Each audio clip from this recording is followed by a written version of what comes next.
Hi class. So this is a drawing task that's reasonably difficult. You won't be working from a drawing in the first place. You'll just take one of your chosen printed image. In this case I've chosen the cat, and you will cut out the printout version of the cat, stick it into your book halfway onto your page, okay, so just so it takes up half of the page, and leave the other half spare, blank. That other half will be where you can draw your cat in, okay? And this task is building on a skill that we learnt last term, which is about measuring. The drawing is difficult, so you will need to measure. You don't need to measure absolutely everything, but you'll measure some of the parts. So here I'm checking that the width of that from there to there, and that just happens to be 5.5 centimeters. So I know 5.5 plus 5.5 is going to give me 11, and I make a dot. Okay, and you're constructing a dot to dot. The eye 1.5 centimeters in. That takes me to that point there. Okay, that point there, reference there, and so on and so forth. And I'm going to make myself little markers the whole way along to aid my accuracy. Sometimes they'll be a bit more fussy than others,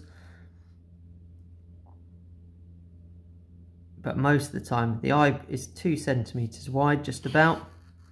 You've got to be relatively accurate with this, because otherwise you'll throw the whole thing off.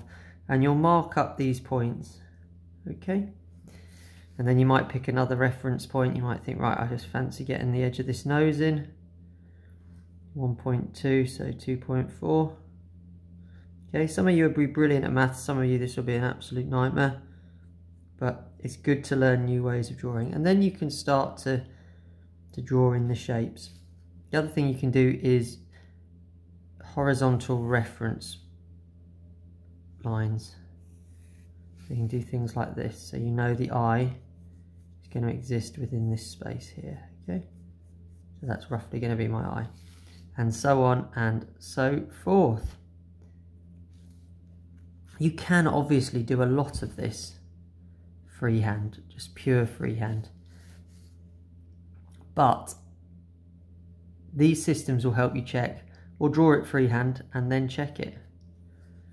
Okay, and we're after essentially a mirrored version of this. The measuring will only get you half of the way. The rest will have to be like this section here, kind of freehand drawn. Okay, if it's not perfectly symmetrical, it's not the end of the world. It will probably just look a little bit more natural, because a mirrored version is going to look a little strange. Find out where the bottom of that comes to. There we go. And so on. And this will lead me to having hopefully quite a nice layout. Once I've got that all marked in and I'm happy with where everything's sitting, then it's about trying to get the detail in. I'm not going to lie, this is hard, okay? This is a hard drawing. If you get me a nice outline and some little details like where the bits of the whiskers are, where the shadows go to, things like that, by the end of this double lesson, I think you've done really well. Really well. If you start to get into the point where you're just drawing the eye and starting to get the detail into this, then fantastic, okay? But you should not and will not be able to do this in the double lesson start to finish. I can't, and I'll be considerably quicker than you. But this drawing on this side of here took me probably about the amount of time of a double lesson for you guys, okay? So that gives you the context there for me to draw that. Okay, I didn't use measuring, but I will be just a little bit quicker than you.